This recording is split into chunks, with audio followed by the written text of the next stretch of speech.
murder victims show evidence of having been partially devoured by their murderers. It has been established that persons who have recently died have been returning to life and committing acts of murder. In all cases, the killers are eating the flesh of the people they murdered. The ghoul can be killed by a shot in the head or a heavy blow to the skull.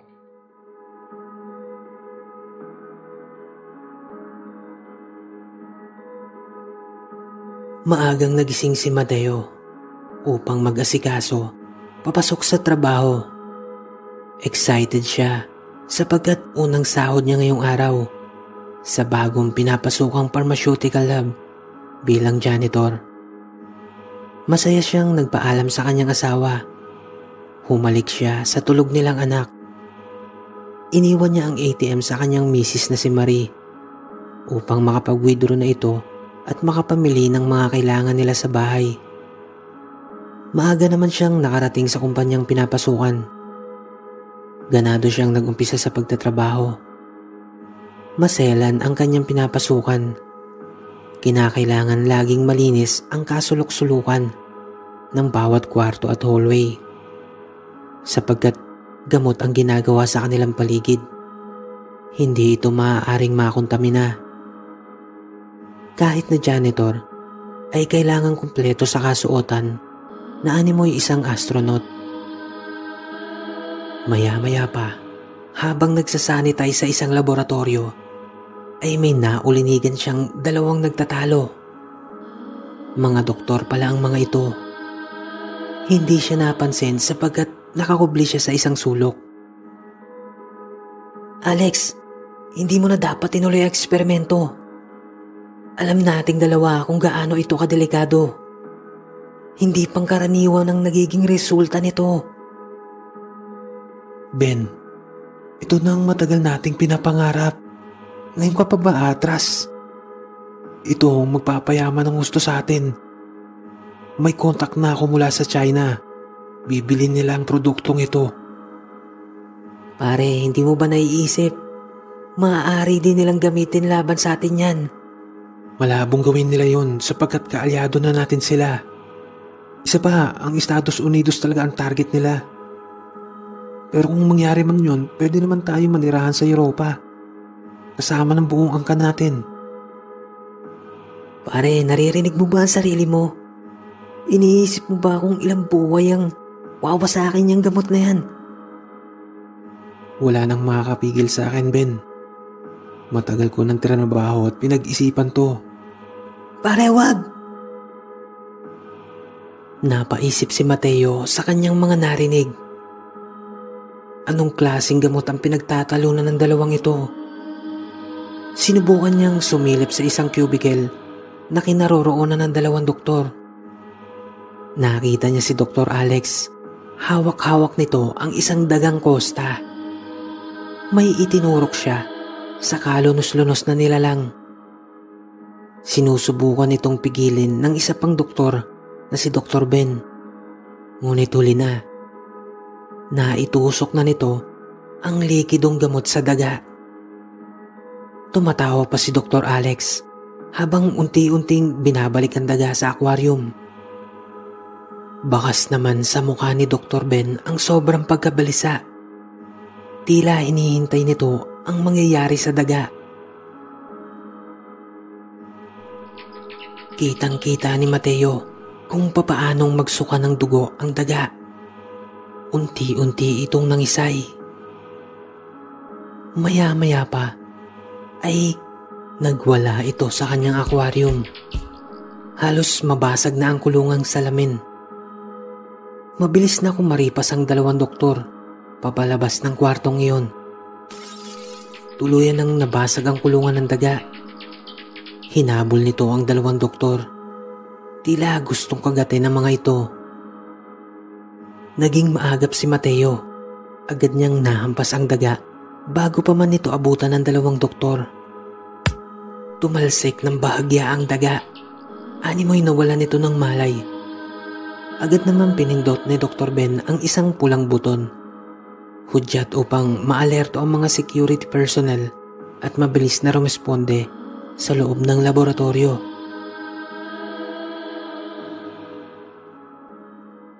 Napansin ni Mateo na medyo gumagalaw-galaw pa ang daga, kaya't susundan niya pa sana ito ng isang hampas nang bigla itong sumugod sa kanya. Sa pagkabigla ay hindi niya na nagawang makailag pa. Napilitan siyang ipansalag ang kaliwa niyang braso. Nakagat ito ng daga. Kitang-kita niya ang paglalaway nito. Nandilisik ang mga mapupulang mata. Bago pa man tuluyan mapunit ito ang balat ni Mateo, ay sumambulat ang utak nito nang tamaan ng mga bala ng isang security personnel. Agad na nakadama ng kakaibang kirot si Mateo. Gumagapang iyon mula sa kanyang sugat patungo sa iba't ibang bahagi ng kanyang katawan. Agad siyang binuhat ng mga gwardya upang isugod sa katabing hospital. Hindi pa man siya nakakalayo ay napaubos siya ng napakaraming dugo. Tumilamsik iyon sa mukha ng mga bumubuhat sa kanya. Maya-maya pa ay tuluyan na siyang sumuka ng dugo. Halos hindi na ito tumitigil.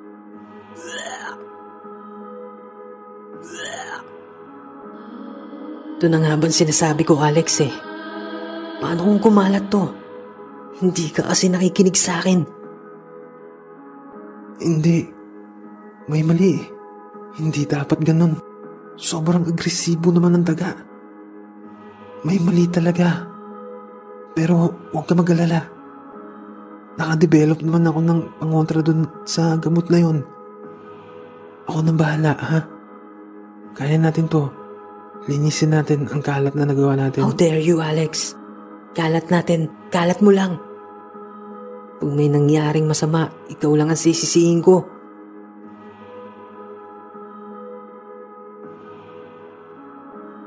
Pagdating sa emergency room, ay agad naman siyang inasikaso ng mga medical personnel. Patuloy ang pag-ubo niya ng dugo. Hiyang-hiya na siya sapagkat natatalamsikan ang mga nag-aasikaso sa kanya. Nang maitinurok na sa kanyang gamot, ay unti-unti na siyang nahilo.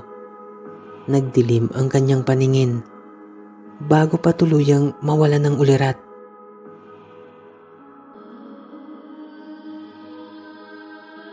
Nagising na lamang siya nang maramdaman niya ang matinding init sa paligid. Nagulantang siya nang makita niyang nag-aapoy ang kanyang paligid. Naagaw ang atensyon niya nang makarinig ng isang napakalakas na pagsabog mula sa labas. Agad niyang tinungo ang bintana. Hindi siya makapaniwala sa kanya nasasaksihan. Nagmistulang may gera sa buong paligid. Nagkalat ang mga militar at pulisya habang tarantang nagtatakbuhan ng mga sibilyan. Anong nangyari? May umaatake kayang terorista? Takot na takot si Mateo sa kanyang mga nasasaksihan. Agad niyang naisip ang kanyang mag-ina. Ito ang nagpalakas sa kanyang loob. Kailangan niya makauwi sa lalong madaling panahon. Hindi niya na nagawang makadaan sa pintuan ng kwarto dahil na din sa naglalagablab na apoy. Muli siyang bumalik sa bintana at sa kabutihang palad ay may hagdan siyang nakita sa pader. Nagmamadali siyang makababa sa nasusunog na gusali. Matapos nun ay tsaka niya pa lamang nadama ang kirot sa kanyang braso. Nang lingunin niya ito ay may benta na ang kanyang sugat. Tila kulay ubi na ang kanyang buong kaliwang kamay. Dama niya pa rin ang pamamanhid sa kanyang buong katawan. Saglit siyang nagmasid sa paligid. Nagkalat ang mga nagbanggaang sasakyan. Nagtatakbuhan ng mga tao. Tila naghahabulan pa ang iba sa mga ito. Nagtataka naman siya sapagkat ang ibang sibilyan ay walang habas na binabaril ng mga militar at pulisya. Sa takot ay mabilis siyang tumakbo papalayo sa lugar na yun. Habang tinatahak niya ang kalsada papauwi sa kanilang bahay ay biglang may humaharurot na bus papasalubong sa kanyang daan. Tila gumikewang-kewang ito. Masasagasaan siya nito. Agad siyang nagkuble sa isang sulok ng mataas na gusali. Tuluyan na ngang sumalpok ang bus sa pader. Kitang-kita niya ang mga tumilapong sakay nito. Ang iba ay nagkalasog-lasog pa ang parte ng mga katawan. Napansin niya ang isang biktima. Wala na ang iba bang parte nito. Ngunit patuloy itong gumagapang patungo sa isang sugatang babae. Nahabag ng gusto si Mateo. Naisip niya na mag-asawa ang dalawang ito. Tumakbo siya upang tulungan ang dalawa. Nagimbal siya nang matanaw niyang kinagat nito sa tiyan ang sugatang babae. Animoy gutom na hayop ito sa ginagawang paglapa sa kaawa-awang babae na wala nang nagawa kundi ang umiyaw ng gusto sa sakit na nararanasan. Agad na hinila ni Mateo ang tila nabaliw na lalaki. Nanlaki ang kanyang mga mata nang makita niyang kagat-kagat pa nito ang ilang piraso ng bituka mula sa tiyan ng babae. Hindi niya na napigilang mapasuka. Diring-diri siya sa tagpong yun. Dumagdag pa sa pagbaliktad ng kanyang sikmura ang lansa na umalingasaw sa paligid. Napansin ni Mateo ang unti-unting paggapang ng lalaki papalapit sa kanya. Baka sa mukha nito nawala na ito sa sariling katinuan.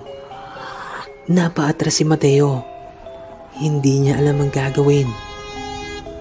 Maya-maya pa ay may nakita siyang lalaki na mabilis tumatakbo papalapit sa kinaroroonan nila. Nakahinga siya ng maluwag nang makumpirma niyang pulis ito.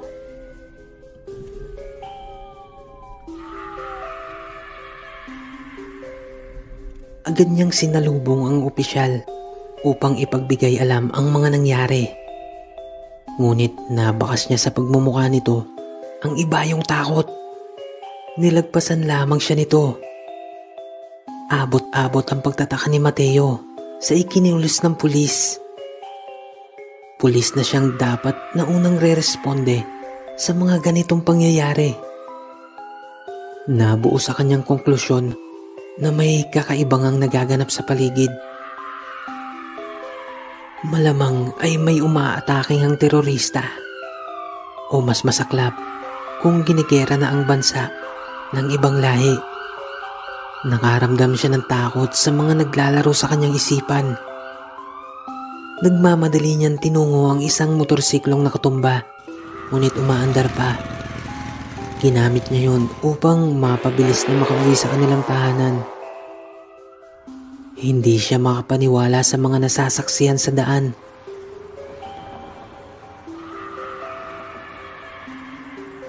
May nakita siyang mga tao na nilalapa ang kapwa nila. Katulad yun nang nakita niyang ginawa ng lalaki sa babaeng sugatan mula doon sa bumangga na bus. Umaalingaw-ngaw ang takot at tinagpes na sigawan sa paligid.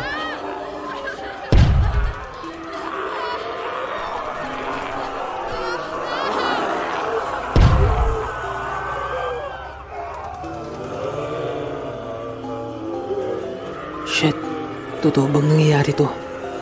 Bakit nagkakaganito ang mga tao? Diyos ko, huwag niyo pong pababayaan ang mag-ina ko. Mabilis na pinaharurot ni Mateo ang motorsiklo. At hindi nagtagal ay nakarating siya sa kanilang tahanan. Halos mabaliw si Mateo nang hindi niya mahapuwap ang kanyang mag-ina.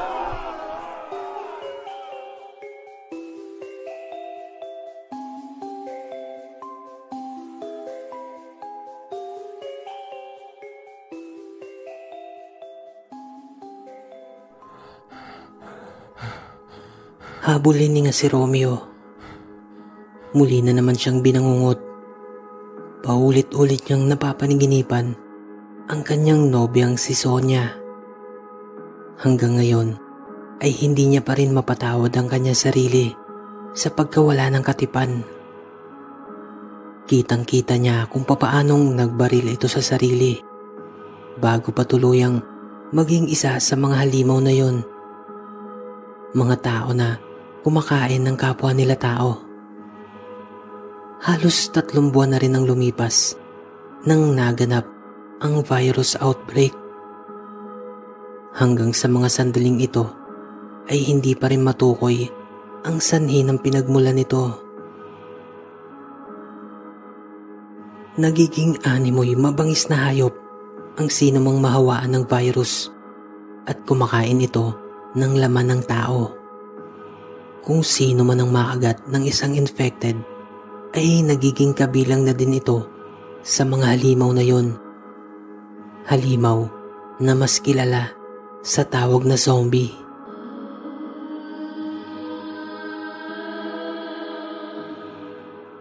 Ilang linggo na rin nang huling may makausap si Romeo.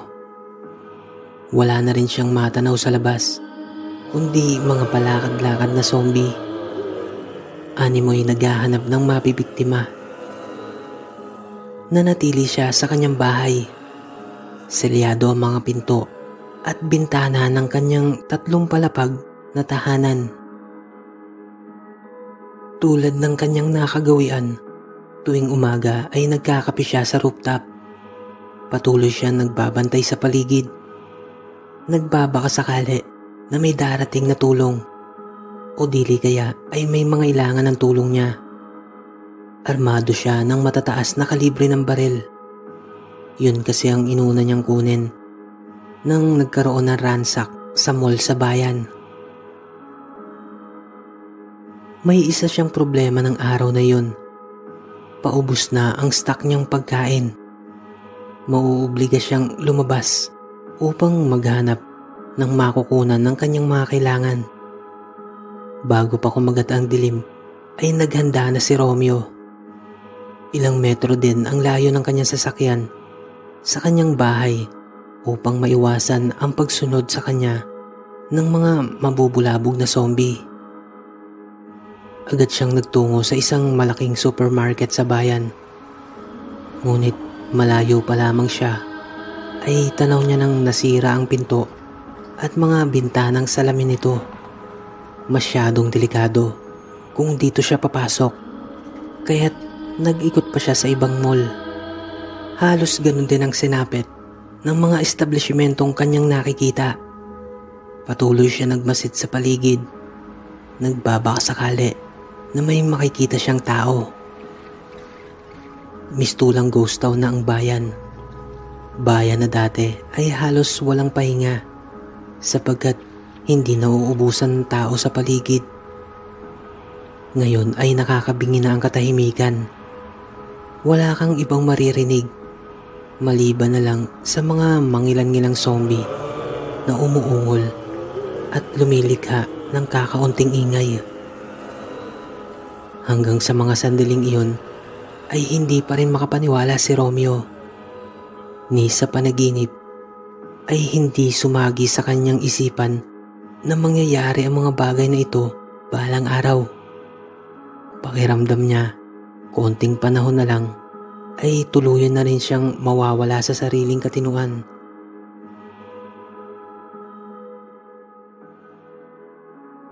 Sa patuloy na paglilibot ni Romeo, nasumpungan niya ang isang maliit na convenience store.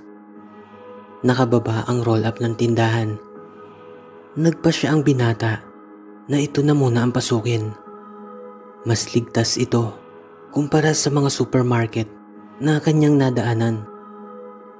Madaling nabaklas ni Romeo ang kandado ng tindahan.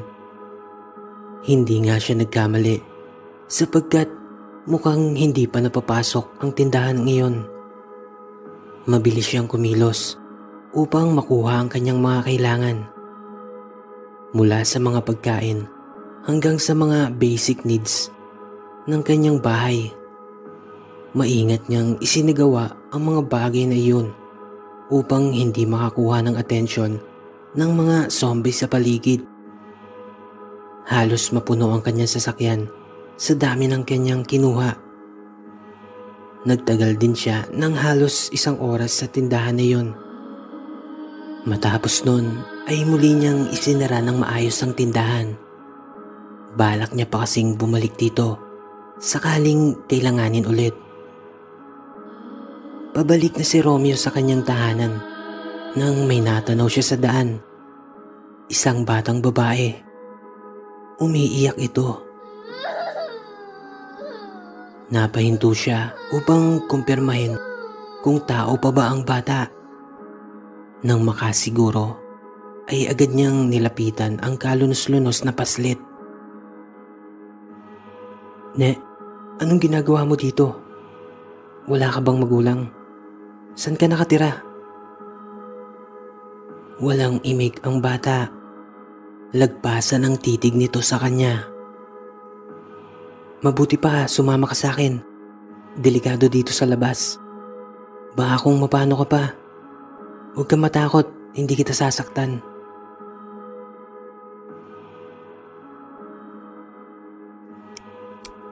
Huwag kang kikilos ng masama, kundi sasabog ang ulo mo. Akin ang susi, pati ang baril mo. Walang nagawa si Romeo nang tutukan siya ng baril ng isang lalaki. May kasama pa itong isang babae at madaling kinuha sa kamay niya ang susi. Sa wari niya ay isang pamilya ang mga ito. Teka, hindi nyo kailangang gawin ang mga bagay na to. Kailangan natin magtulungan sa mga ganitong panahon. Pasensya ka na pare. Sa ganitong panahon din, mahirap magtiwala. Kahit kanino. Ihahagis ko tong baril mo. Oras na makalayo kami ng ilang metro. Huwag kang magkakamaling gumalaw. Pasensya na. Salamat. Mabilis na pinaharurot ng lalaki ang sasakyan. Kasama ang asawa at anak nito. Sa di kalayuan ay inihagis nga nito ang isang kalibre 45. Wala nang nagawa pa si Romeo. Ang ilang linggo niya na inaasam na makakita at makausap ng isang tao ay naganap. Ngunit hindi niya inaakala na ganito na ang ikikilos ng mga ito. Marahil isa ito sa epekto ng epidemyang nagaganap. Naging makasarili na ang mga tao. Nawala na ang diwa ng pagtutulungan at malasakit ng bawat isa. Nagkanya-kanya na ang mga natitirang buhay.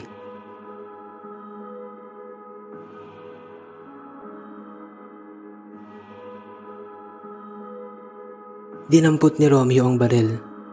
Nag-aalangan siyang umuwi sa kanilang bahay. Nasa 10 kilometro din kasi ang layo nito.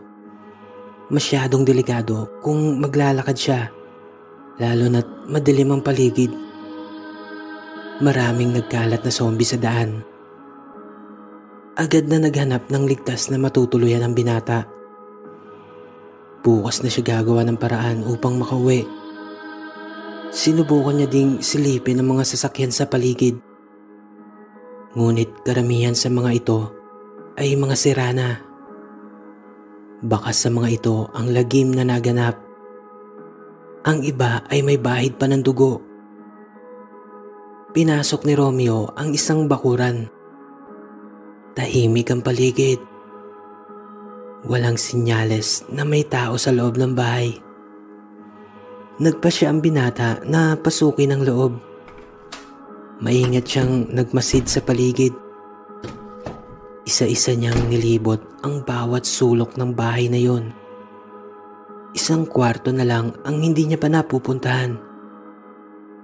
Unti-unti niyang binuksan ang pintuan nito. Agad na umalingasaw ang napakasangsang na amoy. Masahol pa yon sa patay na daga. Agad niyang namataan ang isang zombie. Nagpupumiglas ito sa pagkakakadena. Nakakabit sa railing ng bintana ang kadena nito. Isang babae. Humpak na ang pisngi. Halos kulay abo na ang balat. Puro puti na ang matatanaw sa mga mata nito. Pilit siyang inaabot ng zombie. Napansin niyang mapuputol na ang kamay nito. Kaya't wala na siyang nagawa, kundi ihampas ang silya na kanyang nadampot. Iniwasan niyang gumamit ng baril upang hindi makalikha ng ingay na ikabubulabog ng iba pang zombie sa paligid. Tinusok niya ang ulo nito. Sa dulo ng kwarto ay may natanaw siyang isang kuna na tila lulan ang isang sanggol. Hindi na nagawang pigilan ni Romeo ang pagtulo ng luha nang makita niyang wala ng buhay ang bata. Malamang namatay ito sa gutom. May nakuha siyang sulat sa tabi nito. Ang pangalan ng sanggol ay Michael. Kung sino man ang makakakuha sa kanya, pakiusap, alagaan mo ang anak ko. Sa mga oras na ito ay malamang isa na din ako sa mga halimaw na nagala sa labas. Nakagat ako ng isa sa kanila nang makapasok ito sa bahay. Wala na akong ibang maisip na paraan, kaya ikinadena ko ang sarili ko upang hindi ko masaktan ng anak ko. Pagpalaing ka nawa ng Diyos, iligtas mo ang anak ko, pakiusap. Halos madurog ang puso ni Romeo sa kanyang nabasa. Kung napaaga lamang ang kanyang pagdating, malamang ay naabutan niya pang buhay ang bata. Diyos ko, bakit niyo po hinayaang mangyari ang mga bagay na to? Sa awa ni Romeo sa bata, ay inilibing niya ito sa likod ng bakuran. Isinilid niya ang bangkay sa isang maliit na kahon. Nilagyan niya rin ito ng ilang pirasong bulaklak na nakatanim sa gilid ng bahay. Matapos nun ay nagpahinga siya sa isang kwarto. Hindi siya sa kama humiga, kundi sa isang bathtub na nakalagay sa banyo ng master's bedroom. Mas komportable siya sa pwesto niyang ito. Mabilis na nahimbing ang binata. Muli na naman niyang napaniginipan ng nobya. Nakangiti ito sa kanya bago nito kalabitin ang gatilyo ng baril. Agad na naalimpungatan si Romeo sa putok na narinig. Hindi yon basta galing sa kanyang panaginip, sapagkat ilang putok ang umalingaw-ngaw sa paligid. Nagmamadali siyang sumilip sa bintana. Natanaw niya ang ilang tao na nakikipagpambuno sa mga zombie. Ang iba ay may dalang baril. Paglabas niya ng bakuran, ay nakita niya ang nakatihayang lalaki habang nakadagan ang isang zombie. Buong lakas na tinutulak ng lalaki papalayo ang halimaw na nakaibabaw sa kanya.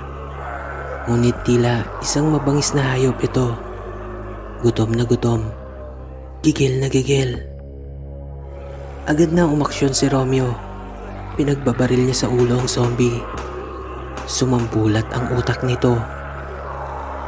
Nang tuluyang tumumba ang halimaw, ay sinunod niyang paulanan ng bala ang iba pa sa mga kasamahan nito. Tagumpay na napas lang ni Romeo ang hindi bababa sa 10 zombie, habang ang iba naman ay tuluyan na ding napatumba ng mga taong kanyang tinulungan. 7 ang bilang ng mga ito. Isang matandang lalaki, 2 babae, at mga kalalakihan. Maraming salamat, kaibigan. Kala ko katapusan ko na. Walang anuman yun. Ako si Romeo. Ako si Banjo, si Tatay Doming, ang magkapatid na si Ana at Nina. Si Marlon yung isa, si Ryan, at si Buboy. Kumusta, pre? Naghahanap kami ng butika. Kailangan naming makakuha ng mga gamot. May mga nagkakasakit na kasi sa mga kasamahan naming survivor. Ikaw, wala ka bang kasama? Wala. Ako lang mag-isa. Masaya akong makakita ng tao. Sa totoo lang, halos 1 buwan na akong walang makausap. Maliban na lang sa pamilya kani-kanina lang. Pamilya? O, nasaan na sila? Yun, tinangay yung kotse at supply ko. Kinakailangan natin ng sasakyan para mas ligtas na makarating sa hinahanap niyong butika. Saan bang hideout niyo? Kung gusto mo, iyo, sumama ka na lang sa amin. Ligtas ang lugar namin. Maraming salamat, Tay. Teka, wala ba kayong balita sa gobyerno natin? Mas maganda sigurong tanong kung may gobyerno pa tayo. Ang huling balita ko ay halos kalat na ang virus sa buong bansa. Gayon din sa Estados Unidos at karatig bansa natin sa Asia. Mamaya na kayo mag-usap. Kailangan nating makaalis dito bago pa makatunog ang mga limaw sa paligid. Sige, Banjo. Kumilos na tayo. Di nagtagal ay may napaandar na isang van si Tatay Domeng. Malaking tulong ang pagiging mekaniko ng matanda. Tinahak nila ang daan pabalik sa bayan. May mangilan-ngilang zombie silang nadaanan sa kalsada. Sinagasahan ito ni Tatay Domeng. Ang iba naman ay pilit na humahabol.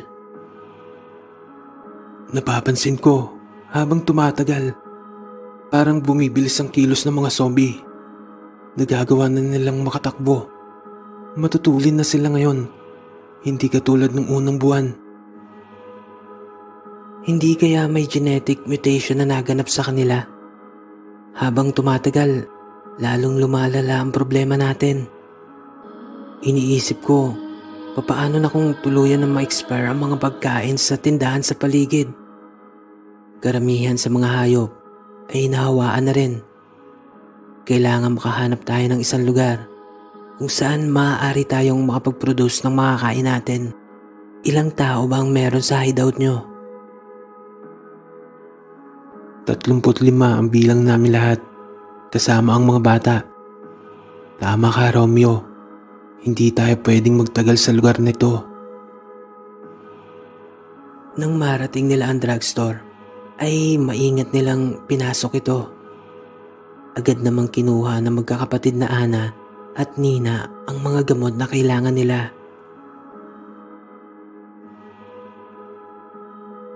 Matapos nun, ay itinuro din ni Romeo ang mini grocery na kinuhanan niya ng supply. Hinakot nila ang lahat ng pwedeng magkasya sa sasakyan. Mabuti na lang at may kalakihan ito. Paalis na sana sila nang biglang magulat ang lahat sa malakas na sigaw ni Buboy. Kinagat na pala ito ng isang zombie. Nakalapit nang hindi nila namamalayan. Sa sobrang taranta ni Ryan, ay agad nitong pinagbababaril ang halimaw. Naging mitya ang ingay na iyon upang mapukaw ang atensyon ng mga zombie sa paligid. Agad na nagtakbuhan ng mga ito sa kanilang lokasyon. Naknamputya naman, Ryan. Bakit ka nagpaputok? Pasensya na. Nataranta na ako. Maluha-luha nitong sambit habang pinagmamasdan ang matalik na kaibigan. Nakahandusay na ito at wala ng buhay. Ryan, ano ba? Tara na, sumakay ka na. Umalis na kayo. Ako nang bahala rito. Ryan, hindi mo kailangan gawin yan. Sumakay ka na, pakiusap. Sa halip na sumunod sa sinabi ni Ana, ay mabilis itong tumakbo, papasalubong sa mga paparating na zombie. Pinaulanan nito ang bala ang mga naglalaway na halimaw. Ryan! Ryan! Mamatay kayong lahat! Tila nawala na sa katinuan ang naghihinagpis na si Ryan. Wala nang nagawa si Tatay Domeng kundi patakbuhin na ang sasakyan. Mabilis niya itong pinaharurot papalayo sa lugar na iyon.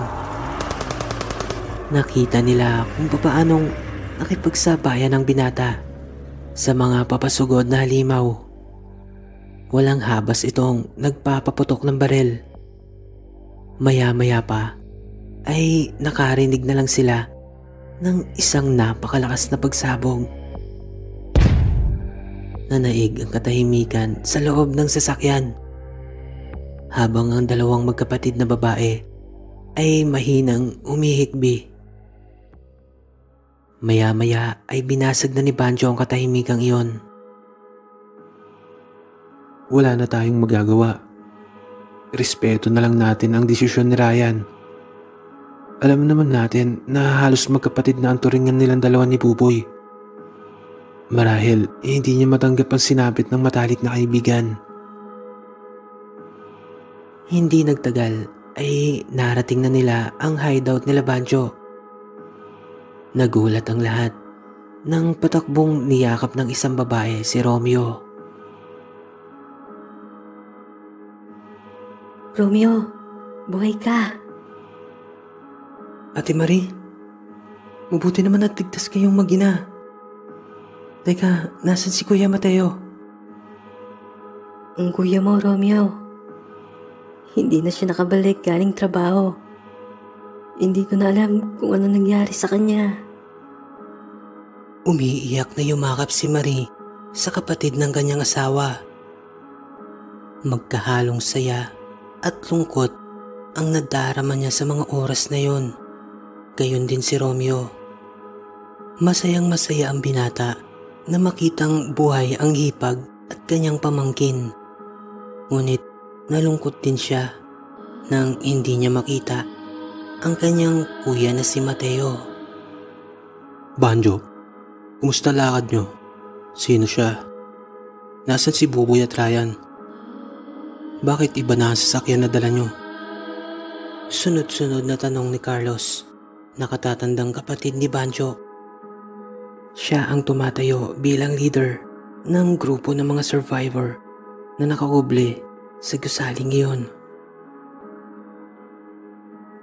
Wala nang dalawang magkaibigan, kuya. Wala na kaming nagawa para iligtas sila. Tagumpay naman kami na nakakuha ng mga gamot at pagkain. Siya nga pala, si Romeo. Niligtas niya ang buhay ko.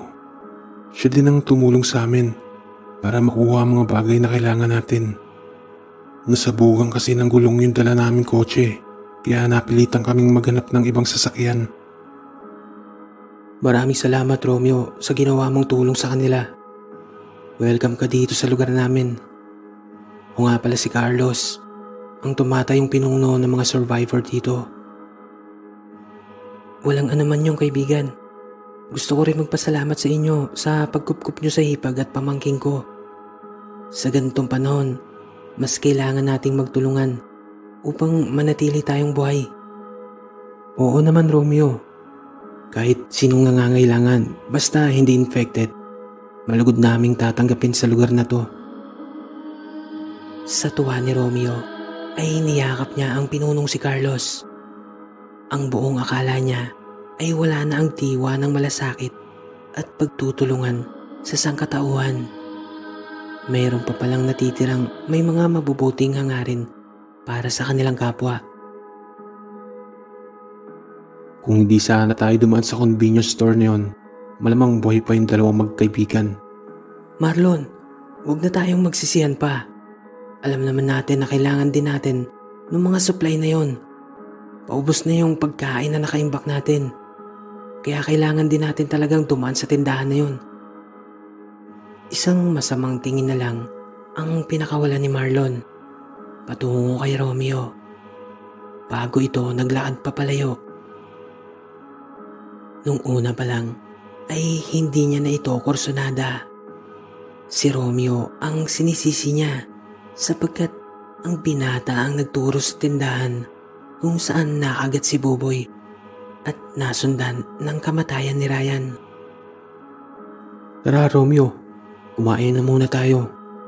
Huwag mo nang pansinin niya si Marlon. Ganyan lang talaga yan. Salamat, Carlos. Matapos nilang kumain, ay agad silang nagpahinga. Mahimbing na natulog ang lahat habang may 3 nakatoka na magbabantay. Ang isa ay tagabantay sa baba. Ang 2 naman ay nakapwesto sa rooftop. May mga binocular telescope silang gamit at M14 na may silencer. 3 palapag ang commercial building na kanilang inuukupa, kaya't maluwag ito para sa kanila. Ganon ang kanilang sistema. Rotation ang pagbabantay. Payapang lumipas ang ilang araw.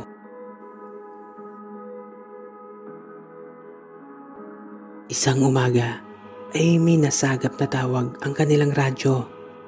Mula ito sa gobyerno. Ito ay ang hukbong sandatahan ng Pilipinas. Nananawagan kami sa mga survivor. Sikapin niyong makapunta sa Pier 18 kung saan naroroon ang isang malaking barko. Susunduin kayo nito upang iatid sa ligtas na lugar kung saan ay walang virus at nasa ilalim ng pangangalaga ng ating gobyerno. Maghihintay kami dito hanggang kinabukasan. Aalis ang barko alas 6:00 ng gabi. Nais namin humingi ng paumanhin. Hindi na kami makakapag-deploy ng mga sundalo sapagkat kukunti na lamang ang aming bilang. Inuulit ko, hanggang kinabukasan, alas 6 ng gabi. Nagkaroon ng pag-asa ang mga survivor. Lalo na ang kanilang pinunong si Carlos. Agad itong nagpatawag ng pulong. Kinakailangan natin makabiyahe papuntang Pantalan. Ngunit kapos ang ating sasakyan. Sa dami ng bilang natin, hindi tayo kakasya sa isang van at 2 kotse. Tatay Doming, hindi po ba mekaniko kayo? Kung maaari po, maghanap tayo ng malaking sasakyan tulad ng bus upang magkasya tayong lahat. Lahat ng survivor makasama. Aba, walang problema sa akin yun, Romeo. Total, kompleto naman ako ng tools dito. Malaboy ang mga pinaplano nyo. Nandito tayo sa lungsod ng Makati at may kalayuan ng Pier 18 dito. Mahihirapan tayong makarating doon. Kaya natin to, Marlon. Wala pa naman sigurong 20 kilometers ang layo ng pier dito. Nag-iisip ka ba, Romeo? Sa dami ng aksidenteng nangyari, malamang nagkalat ang mga nakatumbang sasakyan sa kalsada. Nakita mo naman na halos wala nang madaanan ng karamihan sa kalsada dito nang dahil sa mga nakahambalang nasirang sasakyan. Ipapahamak mo lang ang mga tao dito gaya ng nangyari kila Ryan at Buboy. Huwag ka naman magsalita ng ganyan, pre. Ang gusto ko lang naman, maligtas tayong lahat. Yung nangyari sa convenience store, hindi ko naman ginusto yun. Kaya nga huwag ka na mag-suggest ng palpak. Marami ka lang ipapahamak. Marlon, tumigil ka na. Hindi nakakatulong yung paninisi mo. Totoo naman eh. Buhay pa sa anin 2 kung di lang dahil sa pagmamarunong ng isang to. Isang malakas na suntok ang pinakawala ni Banjo patungo sa mukha ni Marlon. Agad naman itong nakabawi. Nagpambuno ang 2 bago pa man sila maawat ng mga tao sa paligid. Tarantado ka, Lon. Puro ka sisi. Nakalimutan mo na ba? Niligtas din tayo ni Romeo. Tayo? Baka ikaw lang. Lampa ka kasi. Aba, lukon to ah. Hindi ko kailangan ng tulong niyan. Kaya ko sarili ko. Tahimik na tayo dito at ligtas. Bakit kailangan pa natin isugal ang buhay natin sa labas? Sigurado ba kayong makakarating kayo ng ligtas sa pier? Isa pa, gaano nyo katiyak na gobyerno nga ang nagpadala ng tawag na yun? Malay natin, baka may nagtitrip lang. Marlon, huminahon ka. Banjo, please. Hindi tayo dapat nagtatalo-talo. Kailangan natin magtulungan at magkaisa. Bawat segundo ay nasa bingit ng kamatayan ang buhay natin. Tayo pa ba ang magtatalo-talo? Bahala kayo kung anong gusto niyong gawin. Basta ako hindi ako aalis dito. Kaya ko mabuhay dito. Maraming supply sa paligid. Mas ligtas kong mananatili dito. Yung gustong sumama, bahala kayo. Yung mga gustong magpaiwan kayo.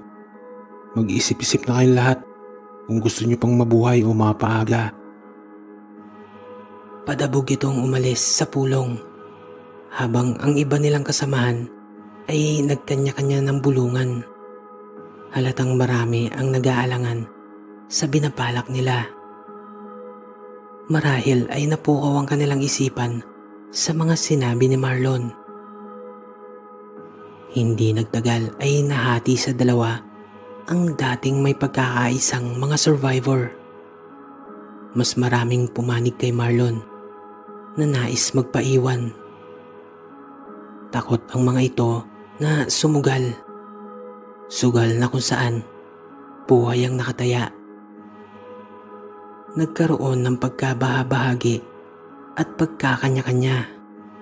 Isang malungkot na katotohanan na epekto ng mga naggaganap na sirkumstansya. Sa huli ay 11 lamang silang natira na pinili ang planong pagpunta sa pier. Ang magkakapatid na Banjo at Carlos, Ana at Nina, si Tatay Domeng, si Romeo, ang hipag nitong si Marie, kasama ang kanyang anak, at 3 teenager na sina Sandy, Roxanne at Kevin. Katanghali ang tapat nang napagpasyahan nilang lisanin ang sanktuaryo na yun. Dala nila ang van, ilang pagkain at mga barel. Ayaw pa sanang mamahagi ni Marlon ng mga yon. Subalit sa kagustuhan niyang maalis na sa kanyang paningin si Romeo at tuluyang maging pinuno ay pumayag na rin ito kalaunan. Di pa man sila nakakalayo sa gusali ay isang damukal na zombie na ang humarang sa kanilang daan. Pilit itong sinasagasaan ni Tatay Domeng habang ang iba naman ay pinagpaparil ni Romeo at Carlos.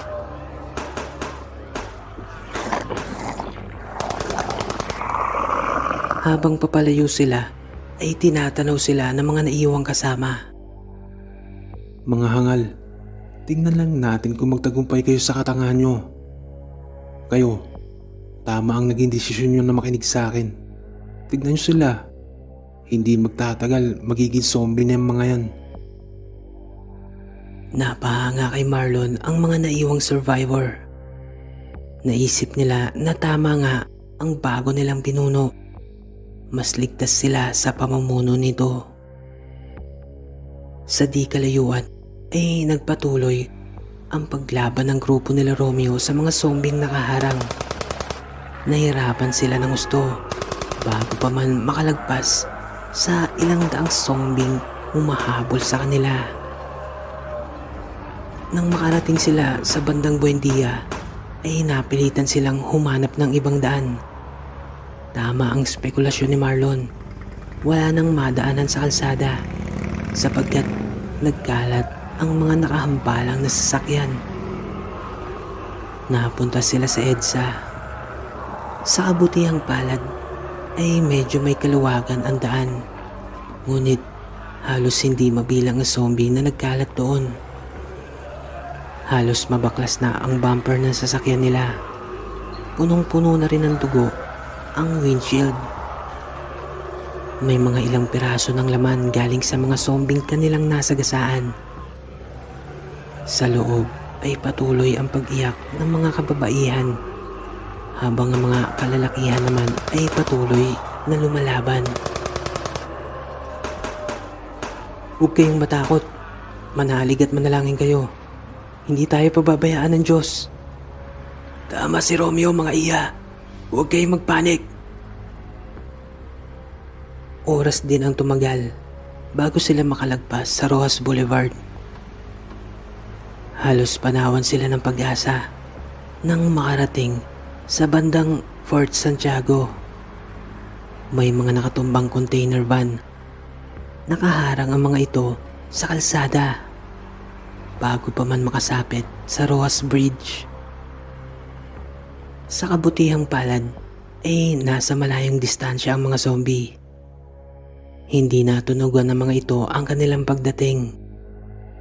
Napilitan na silang bumaba ng sasakyan. Wala silang ibang pagpipilian kundi ang lumakad at tawirin ang nasabing tulay. Saglit na nakiramdam sila Romeo sa paligid. Nang masigurong ligtas ay mabilis ngunit maingat silang kumilos. Inakyat nila ang mga nakaharang na container van. Nang nasa kalagitnaan na sila ng tulay ay isa-isang nagsulputan ang mga nakatagong kalalakihan. Armado ang mga ito ng matataas na kalibre ng baril. Wala na silang nagawa nang tutukan sila ng baril ng mga ito. Kaibigan, huwag niyo kami sasaktan. Hindi kami lalaban. Nais lang namin makiraan. Tignan mo nga naman pag sinaswerte may mga naligaw na pulutan. Mga pre, arbor na namin yung mga kasama niyong chicks. Mga bata, disarmahan niyo sila. Iwalay niyo yung mga babae.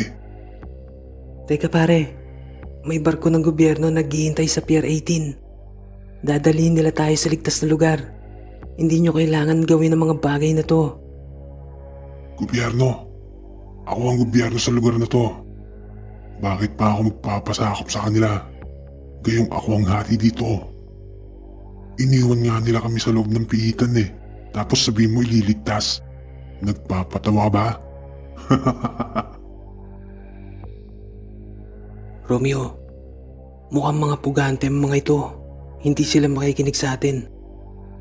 Kuya Carlos, ano nang gagawin natin? Maawa na po kayo. Paraanin nyo na po kami. Mga bata, ihanda nyo ang alak.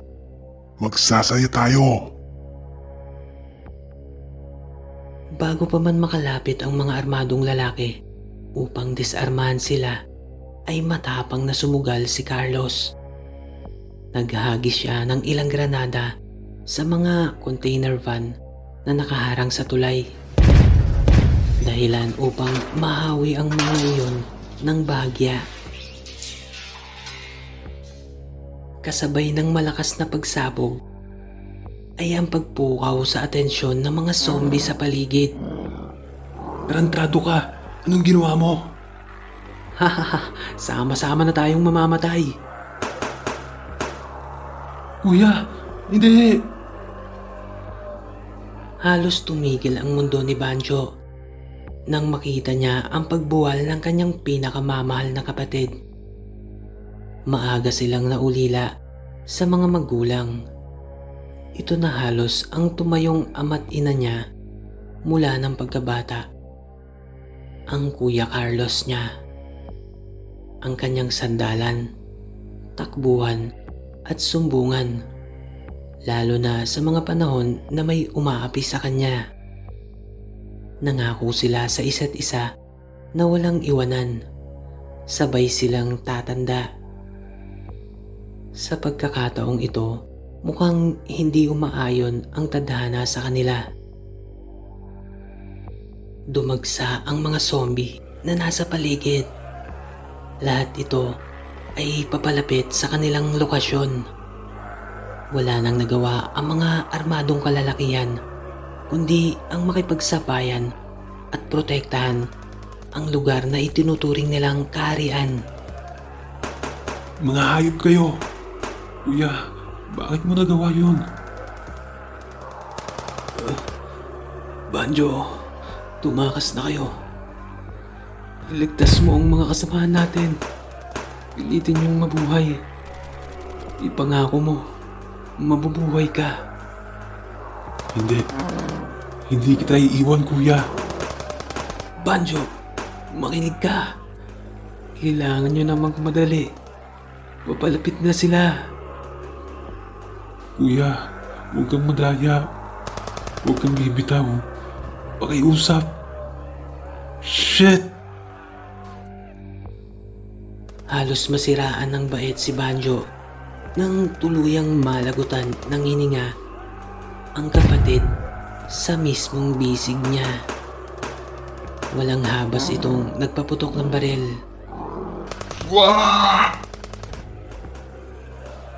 Pinagbabaril niya ang mga puganting bandido. Habang abala ang mga ito sa pagsugpo sa mga zombing nagsisiksikang makapasok sa tulay. Ang iba sa mga halimaw ay nahulog na ng tuluyan paibaba sa tulay. Sa dami ng mga ito ay tila langgam na nagtumpukan sa isang makitid na lagusan. Tila natauhan ang naguhurmintadong si Banjo nang tuluyan silang tumumba ni Romeo.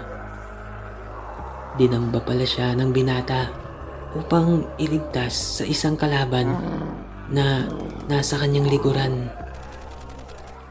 Banjo, minahong ka. Wala na tayong magagawa pa. Sigurado akong gugustuhin ni Carlos na maligtas ka. Huwag mo siyang biguin. Pagpapaliwanag ni Romeo habang hinihila siya nito tungo sa isang sulok upang takasan ang bala ng mga bandido at bangis ng mga zombie na halos umabot ang bilang sa 1,000. Nang mga sandaling iyon ay nadala na sa ligtas na lugar ni Tatay Domeng ang kanilang grupo. Napakahusay ng matanda sapagkat naisip nitong paakyatin ang mga kasama sa likod ng isang nakaparadang dump truck kung saan ay pansamantala silang makakapagtago ng ligtas. Tuluyan na ngang nakatawid ng tulay sina Romeo at Banjo.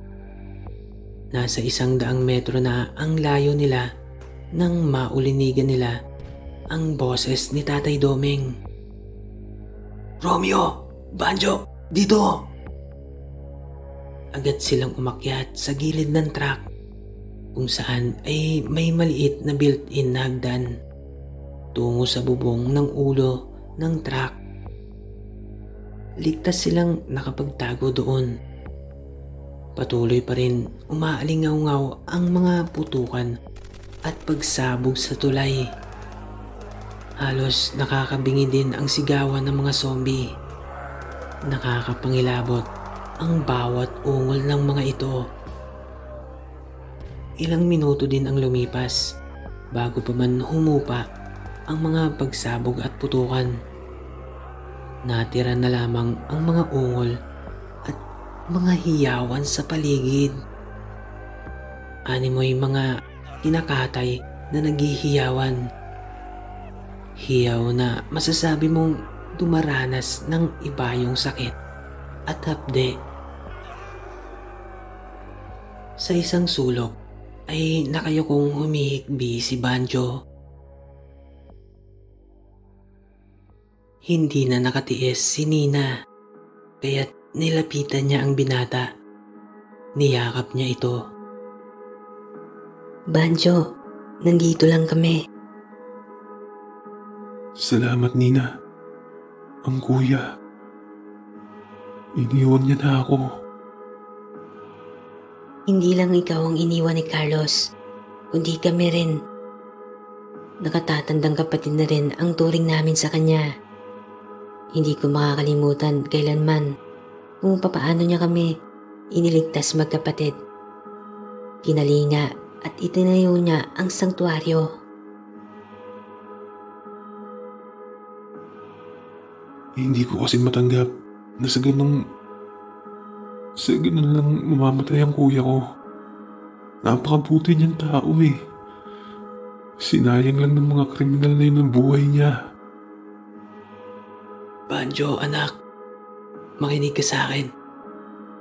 Hindi nasayang ang buhay ng kapatid mo. Isinakripisyo niya ang sarili niya upang iligtas tayong lahat. Namatay siya ng may kabuluhan. Sa maikling pagsasama namin ay nakilala ko na ang kapatid mo at sigurado ako na kung may pagkakataon ay ganun pa rin ang gagawin niya. Totoong napakabuti niyang tao. Tama si Tatay Doming Banjo. Si Carlos ang dahilan kung bakit ligtas tayo sa mga oras na ito. Huwag nating hayaan na mabaliwala ang sakripisyo niya. Kahit wala na siya, pilitin nating matupad ang kahilingan niya na manatili tayong buhay. Nandito lang kami, Banjo. Pamilya mo na kami. May namuong katiting ng ngiti sa malungkot na labi ng binata nang marinig ang mga sinabi ng kanyang mga kasamahan. Napayakap ito sa tatlo na animoy iisa talaga silang pamilya. Napaluha na rin ang iba sa tagpong iyon. Balot man ng takot, ay pinilit pa rin nilang magpakatatag. Napilitan silang manatili roon habang inihintay nila na maubos o dili kaya ay kumonti ang bilang ng mga zombie sa paligid. Inabot na sila ng hating gabi. Patuloy pa rin ang pag-ikot ng iilang zombie sa kanilang paligid. Kaya't nagpasya na sila na matulog. Si Banjo ang nagpresintang magbantay sa kanila. Hindi niya magawang makatulog sapagkat paulit-ulit niya pa rin naaalala ang kanyang kapatid. Umiiyak pa rin ito ng palihim. Kinaumagahan ay nagising sila sa init ng sikat ng araw. Masama ito. Hindi na sila maaaring magtagal sa likod ng truck sapagkat unti-unti nang tumitirik ang araw. Teka, nasan si Tatay Doming at Banjo? Agad na hinanap ni Romeo kung nasaan ang dalawa. Ngunit pawang iilan zombie ang natatanaw niyang naglalakad-lakad sa paligid.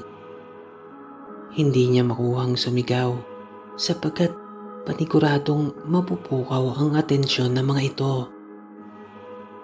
Dahan-dahan siyang bumaba sa truck, dala ang isang mataas na kalibre ng baril.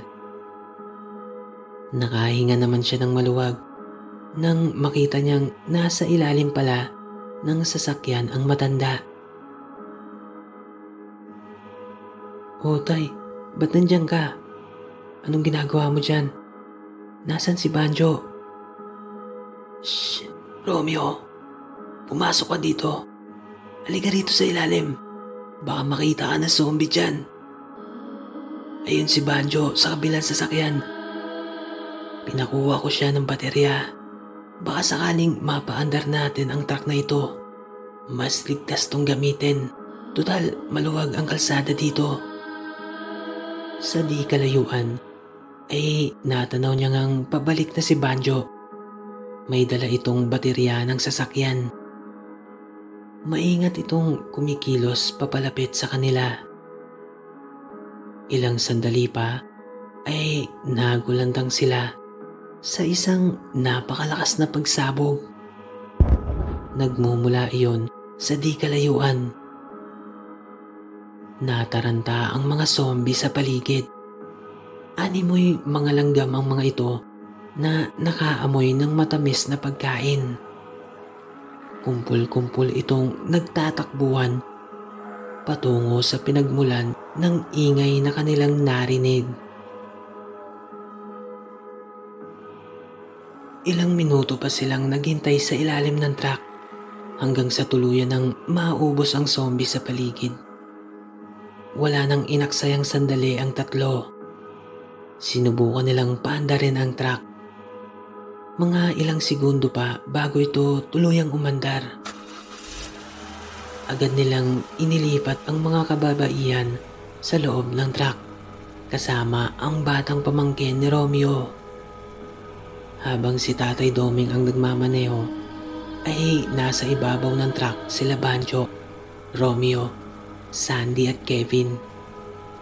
May mangilan-ngilang zombie humahabol sa kanila. Ngunit Lahat ng ito ay tila gulay na sinagasaan ni Tatay Doming. Maya-maya pa ay nadaanan nila ang pinagmula ng malakas na pagsabog na narinig nila kani-kanina lang.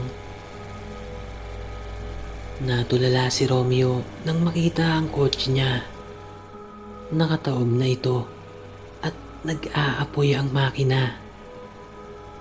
Ngunit tila pinagpepiestahan pa rin ito ng mga zombie. Bumalik sa kanyang alaala ang lahat. Malamang ang pamilyang humarang sa kanya ang sakay sa loob ng kanyang kotse. Nang makita niya ang batang babae na kanyang nilapitan noon, nilalantakan ito ng di mabilang na zombie habang may buhay pa. Narinig niya pang sumigaw ang ama nito. Nang hina si Romeo sa nasaksihan, hindi niya kinaya ang tagpong iyon.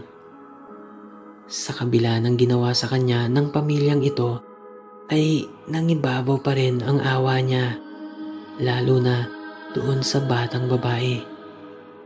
Wala na siyang nagawa, kundi ipikit na lang ang kanyang mga mata at takpan ang dalawa niyang tenga.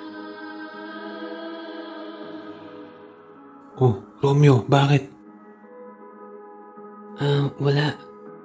Kilala ko kasi yung pamilya na yun. Kuya Banjo, kawawa naman sila. May bata pa silang kasama. Shit. Ani Kevin, na halatang nahabag din sa sinapit ng pamilya na sakay ng kotse. Ang pamilyang yun, sila yung kumuha ng kotse ko. Yun ba yung kinukwento mo nung nakaraan? Yan ang napala nila. Mga sakim kasi sila. Sarili lang nila ang iniisip nila. Oh, teka. Bakit parang naaawa ka pa? Di ba nga ninakawan ka ng mga yan? Oo, Banjo. Sila nga yun. Naaawa lang kasi ako doon. Lalo na doon sa bata. Sa tingin ko, hindi naman sila likas na masama.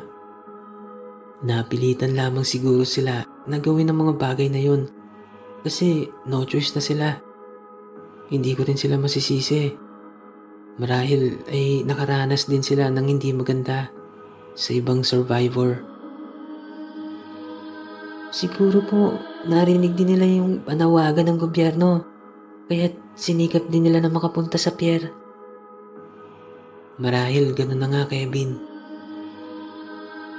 Ilang sandali pa ay narating na nila ang nasabing pier. Marami ang nakaharang sa kalsada.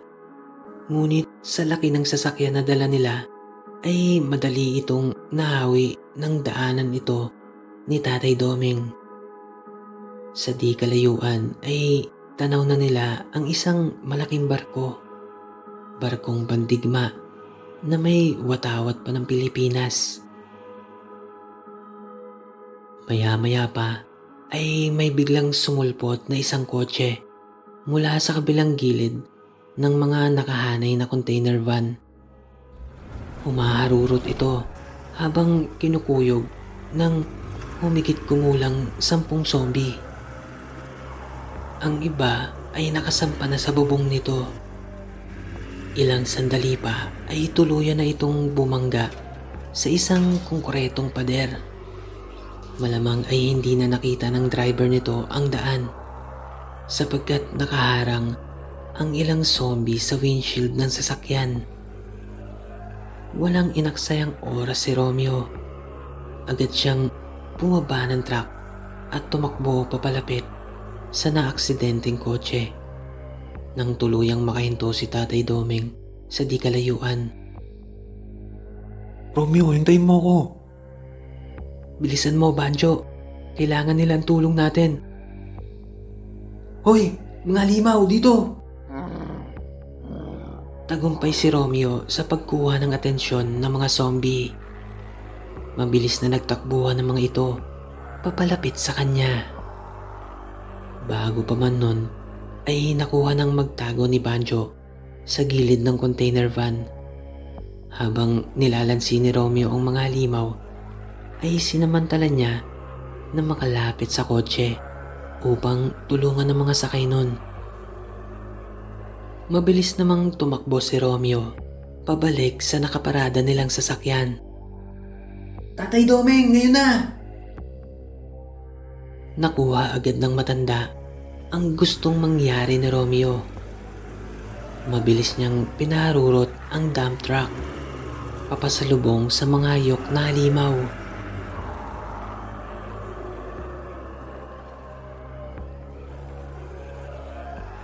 Nagmistulang ipis ang mga ito na nasagasaan ng pison.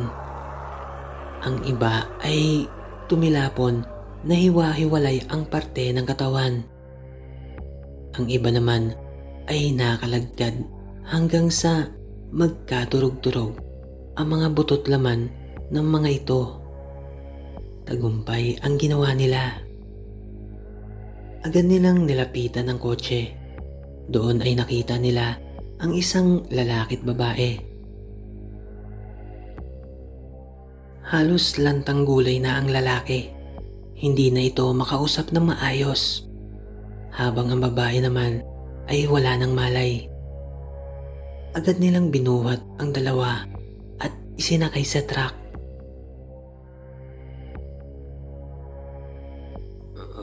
Umalis na tayo.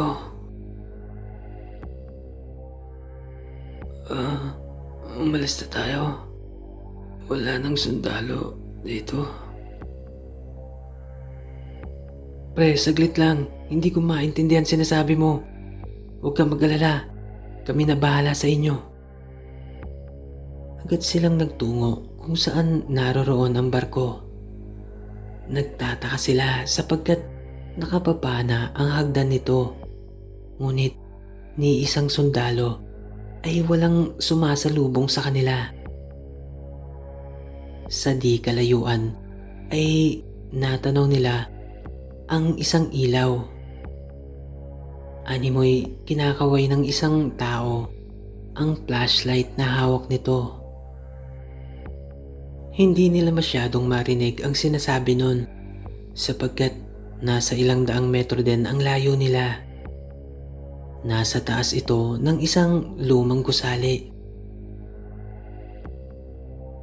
Banjo, ano kayang ibig sabihin ng taong yun? Parang may sinasenya siya. Baka kailangan niya ng tulong natin. Siguro hindi siya makababa. Ayun o, siguro na-stranded siya doon. Siguro nga. Mabuti pa, isakay na muna natin sila. Tapos balikan na lang natin yung lalaking yun. Kawawa naman. Baka isa siya sa nakarinig ng panawagan ng gobyerno. Mabilis na kumilos sila Romeo. Pinababa na nila ang kanilang mga kasamahan upang makakyat na sa barko. Inuna muna nila ang mga ito at kapag siguradong ligtas na ay babalikan nila at sasakluluhan ang lalaking kumakaway. Banjo, sandali lang. Parang may mali. Ha? Bakit? Bakit parang walang sundalo? Dapat sinasalubong na nila tayo sa mga oras na to. Nak, hindi maganda ang kutob ko. Mabuti pa, pabalikin na muna natin sila sa sasakyan. Tayo na muna ang umakyat sa barko. Mga ihot iya, pumanik muna kayo. Mabuti na yung sigurado tayo. Dahan-dahang pumanik ang tatlo sa barko. Nang makasampa sila, ay lalong kumabog ang dibdib ni Romeo. Wala ni isa man ang naroroon. Natanaw niyang panay pa rin ang senyas ng taong may hawak ng flashlight. Hindi niya na muna ito binigyan ng pansin sapagkat nais niya munang unahin ang pag-inspeksyon sa barko. Isa-isa nilang pinasok ang mga kwarto sa unang palapag. Nagtataka sila sapagkat bukas pa ang ibang ilaw, electric fan at radio communication sa control room. Ngunit ni isang sundalo ay wala silang makita. Paakyat na sila sa rooftop ng barko nang mapansin nilang may ilang bangkay na nakalutang sa paligid ng barko. Nakasuot ang mga ito ng unipormeng pangsundalo.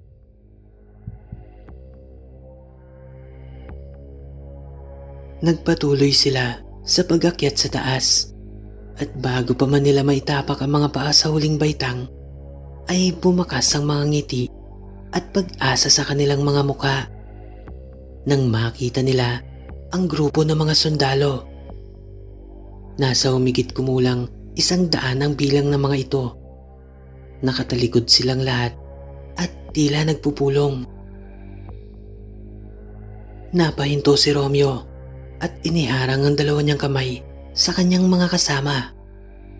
Napansin niya kasi ang isang nakatagilid na sundalo na tila wasak ang muka at halos lumaglag na ang kalahati ng pisngi nito. Duguan, ngunit blanko ang ekspresyon ng mukha nito. Unti-unti nitong binaling ang paningin tungo sa direksyon nilang tatlo. Kumabog ng gusto ang dibdib ni Romeo nang biglang nagpakawala ito ng napakasamang tingin sa kanila. Umangil ito ng napakatinis na tinig. Napatingin na rin ang lahat sa kinatatayuan nilang tatlo. Mabilis na nagtakbuhan ang mga ito tungo sa kanila. Huli na nang matanto nila na infected na pala ang mga ito. Mabilis na nakatakbo si Tatay Domeng at Banjo pababa, habang tila napako naman ang mga paa ni Romeo sa pagkagimbal. Tila nawala na siya ng pag-asa na makatakas sa mga ito. "Banjo! Nasaan si Romeo?" Shit! Ba't hindi siya tumakbo? Tay, mauna ka na. Babalikan ko siya. Paandarin mo na ang sasakyan.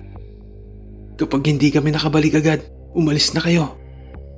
"Sige, mag-iingat ka. Aantayin ko kayo." Nagmamadaling bumalik si Banjo sa kanyang kaibigan.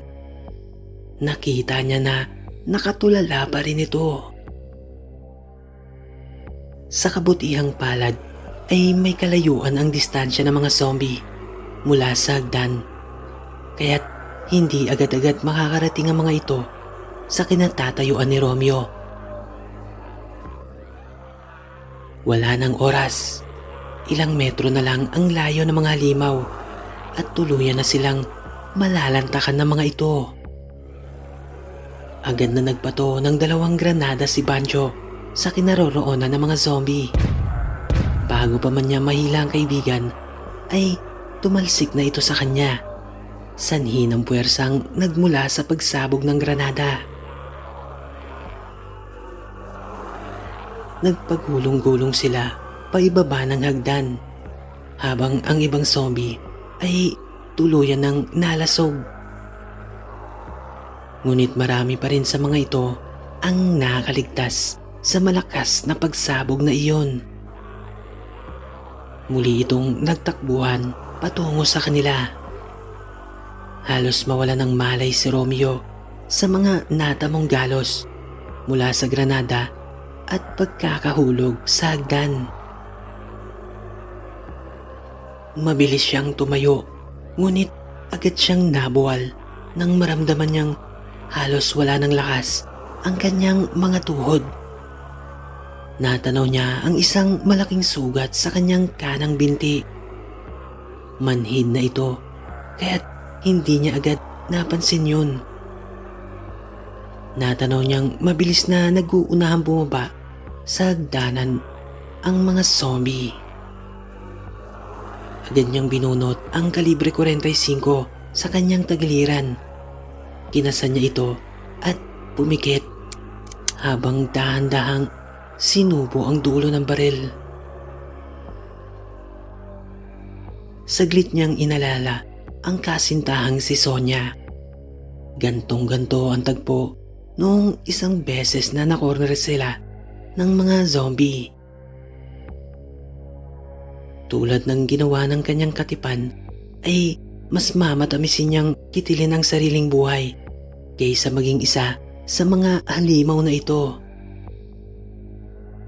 Gumuhit ang ngiti sa kanyang labi. Sa wakas ay magkakasama na rin sila ng pinakamamahal niyang si Sonia.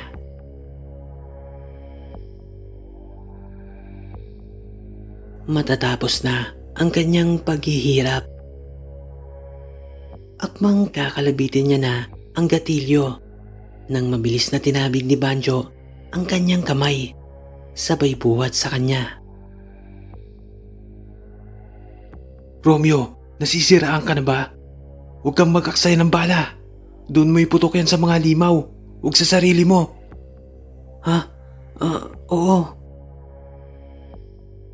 Buong lakas na tumakbo si Banjo habang buhat ang kanyang kaibigan. Pinapaputukan ni Romeo ang mga humahabol sa kanila ng mga halimaw.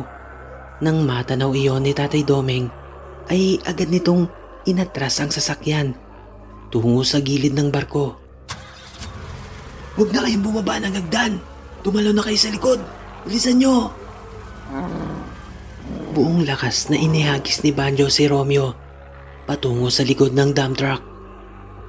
Sa kabutihang palad ay nakaabang na doon sina Sandy at Kevin. Ligtas nilang nasalo si Romeo. Agad din namang tumalon si Banjo. Kasunod noon ang mabilis na pagpapaharurot ni Tatay Domeng. Dahil doon ay hindi na umabot pa ang ilang zombie na sumunod sa pagtalon. Kagat-kagat ni Romeo ang kanyang sombrero habang tinatalian ni Sandy ang kanyang sugat na halos walang tigil sa pagdurugo. Damang-dama niya ang hapdi at kirot na gumagapang hanggang sa kanyang kalamnan. Banjo, ano, nasaktan ba kayo? Kumusta si Romeo? May sugat sa paa si Romeo, tay. Tinamaan ng shrapnel ng granada. Tinalian ng tela ni Sandy yung sugat niya para umampat yung dugo. Nako, dapat malinis agad ang sugat niya. Baka may infection yon. Meron ba kayong alcohol dyan? Meron ako dito sa bag, ate. Eto, akin na, Nina. May bula ka ba dyan? O kahit t-shirt na malinis? Meron pa ako dito sa bag ko, Ana. Natira to nung ginamot ko yung sugat ko. Yung nagsuntukan kami ni Marlon. Good, Banjo. Tulungan mo ako makapunta dyan sa likod. I'm a nurse by profession. Mabuti naman kung ganon. Tay, siya nga pala. Puntahan natin yung lumang gusali na yun. May isang lalaki doon na sumisenyas. Baka kailangan niyang tulong natin. Agad nilang tinungo ang nasabing gusali. Nagtataka sila sapagkat walang zombie sa paligid nun. Agad namang nilinis ni Ana ang sugat na natamo ni Romeo. Nagpa siyang bumaba si Banjo at Tatay Domeng. Tinanaw-tanaw nila ang rooftop. Sa tansya nila ay nasa 7 palapag ito. Wala silang matanaw na tao sa taas. Maya-maya pa'y naisipan ni Banjo na pasukin ang gusali. Akmang lalapitan niya na ang isang malaking pinto nang may narinig silang tinig na nagmumula sa itaas ng gusali. Pare, huwag mo buksan ang pinto. Ha? Bakit? Puno ng zombie ang gusaling ito. Na-corner na kami dito sa taas. Ilan ba kayong nandyan? Meron ba kayong tali? Meron pre, kaso maikse. Banjo, kunin mo ang lubid. Nasa likod ng truck yon. Meron dong makapal na lubid sa loob ng karton. Opo, tay. Sinabihan nila ang lalaki na subukang bumaba gamit ang tali na nasa itaas. ibabato nila ang lubid upang maidugtong iyon sa maiksing tali nila. Nakailang subok si Banjo sa paghagis ng lubid, ngunit sadyang napakataas pa ng kinalalagyan ng lalaki. Kaya't nahirapan silang gawin yon. Inabot sila ng halos kalahating oras bago magtagumpay. Nakababa ang 3 lalaki mula sa tuktok ng gusali. Maraming salamat pare. Ako nga pala si Eugene. Sila naman si Eric at Dindo, mga pinsan ko. Kanina ko pa kayo sinesenyasan para sana bigyan ng babala. Hindi niyo yata ako naintindihan. Oo pare, hindi namin nakuha yung ibig mo sabihin. Ako nga pala si Banjo. Siya si Tatay Domeng.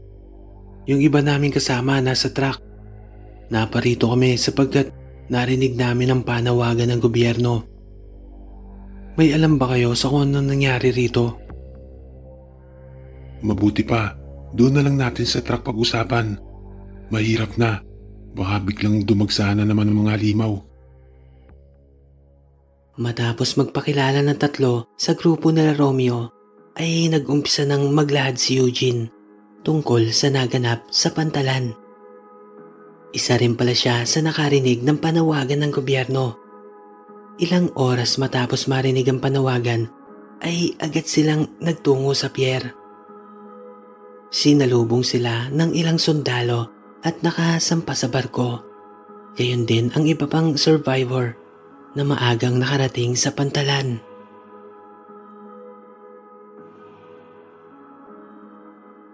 Ayon pa kay Eugene ay maayos at ligtas na nakordonan ng mga sundalo ang perimeter ng Pantalan. Ang buong akala nila ay ligtas na sila. Ngunit may isang pamilya pala na nagpasok ng kaanak nila na infected. Inilihim lamang nila ito. Nung una ay hindi talaga mahahalata sapagkat itinago nila ang sugat ng kanilang kamag-anak.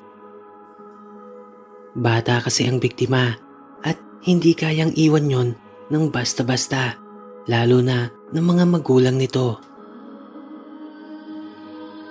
Ang akala nila ay magagawan pa nila ng paraan. Hanggang sa unti-unti na itong naging zombie. At ang kanyang pamilya ang unang nabiktima nang nagkulong sila sa isang kwarto. Mabilis na nahawa ang bawat isa sa barko. Wala nang nagawa ang mga militar. Ang ibang survivor ay nadamay na rin. Mabuti na nga lang daw at nakalundag silang magpipinsan bago pa man sila mabiktima. Hanggang sa napadpad na nga sila sa lumang gusaling yon. Matapos nun ay marami pang survivor ang nagtangka na makasampa sa barko. Lahat ng yon ay sinubukan din nilang bigyan ng babala. Ngunit sa kagustuhang maligtas ng mga ito ay tila baliwala ang kanilang mga ginagawang babala. Bukod kasi sa medyo may kalayuan ang kanilang lokasyon, ay hindi rin sila marinig ng mga ito. Kaya't sa huli ay napapahamak pa rin ang mga ito. Ang grupo lang nila Romeo ang nakaligtas. Maswerte na nga ang 2 nailigtas nila sa naaksidenteng kotse sapagkat naabutan nila ang mga ito. Kung nagkataon ay baka zombie na rin ang mga ito. Tatay Domeng, saan na tayo pupunta ngayon? Hindi ko rin alam, Banjo. Pero mas maganda siguro ay makalayo tayo dito sa Maynila. Masyadong maraming zombie dito. Gumawi tayo sa bandang Cavite o Batangas. Basta hindi tayo lalayo sa tabing dagat. Baka sakaling may dumating pantulong. O kaya makakuha tayo ng sasakyang pandagat. Mas ligtas tayo sa tubig kesa dito sa kalupaan. Sige po, Tay. Kayo na po ang bahala. Kapag napagod na po kayo, ako naman na magmamaneho. Sige nak, magpahinga na muna kayo dyan. Ako nang bahala rito. Nagpatuloy sa pagmamaneho si Tatay Domeng Tinahak nito ang daan pa Cavite. Dahil purong Caviteño siya, ay kabisado niya ang pasikot-sikot doon. Madilim na nang marating nila ang isang bayan doon. Napagpa siya na matanda na ihinto ang truck sa isang gasolinahan kung saan ay may katabi itong convenience store. Bukod kasi sa gas ay alam ng matanda na hindi nakakasya ang konting pagkaing pinao nila. Kaya't mauobliga silang maghanap ng makakain sa paligid. Sa kabutihang palad ay tahimik ang lugar na yon at walang halimaw na nagala sa lugar na yon. Madali nilang napuno ang tangke ng truck ng diesel. May mga ilang pagkain din silang nakuha mula sa maliit na convenience store na yon. Sapat para umabot ng 2 hanggang 3 araw para sa kanilang lahat. Nang gabing iyon ay mataas ang lagnat ni Romeo. Sanhi iyon nang tinamo niyang sugat sa binti. Mabuti na lamang at may gamot pang naitabi sila Ana. Nagtitiliryo na ang binata. Paulit-ulit itong tinatawag ang pangalan ng kanyang nobyang si Sonia. Sa awa ni Ana ay niyakap niya na lang ng maigpit si Romeo hanggang sa tuluyan itong makatulog. Kinabukasan ay naalimpungatan ng lahat sa mga sunod-sunod na putok na umalingaw sa paligid. Nang inilibot ni Banjo ang kanyang paningin ay hindi niya na matagpuan ang 3 magpipinsan. Maya-maya pa ay narinig na nila ang boses ng mga magpipinsan. Huwag kayong magpapaputok. Mga tao po kami. Walang mag-iingay sa inyo ha. Sisilipin ko lang kung ano nangyayari sa labas. Maingat na inakyat ni Banjo ang bubong ng truck. Nakita niya ang mga armadong lalaki sa di kalayuan. Nakasuot ang mga ito ng complete battle gear na pawang kulay itim. Hindi siya sigurado kung miyembro ba ito ng Sandatahang Lakas ng Pilipinas. Wala kasing pagkakakilanlan ang mga suot nito. Ultimo ang close band na binabaan ng mga ito ay pawang kulay itim. May tatak ito, ngunit hindi alam ni Banjo ang ibig sabihin nun.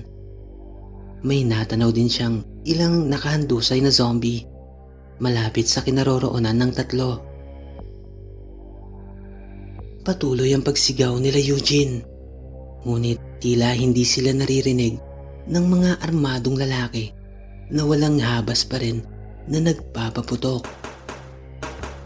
Hindi na alam ni Banjo kung ano ang dapat niyang gawin. Nais niyang tulungan ng 3, ngunit baka sila naman ang pagdiskitahan ng mga ito. Nilingon niya si Tatay Doming sa loob ng truck. Tahimik din itong nagmamasid sa labas. Ilang sandali pa ay itinaas ng isang lalaking nasa unahan ang kanyang kanang kamay. Hudyat ito para sa kanyang mga kasamahan na itigil ang pagpapaputok.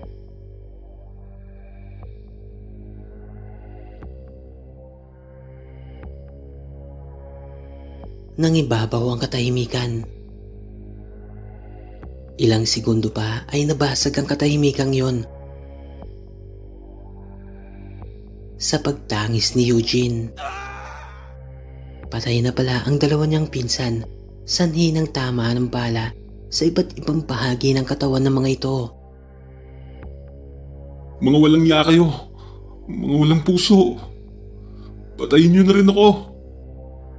Nang marinig siya ng lalaking nasa unahan, ay agad itong lumapit kay Eugene. Tinutukan siya nito ng isang mataas na kalibre ng barel. Hindi na nakatiis si Banjo.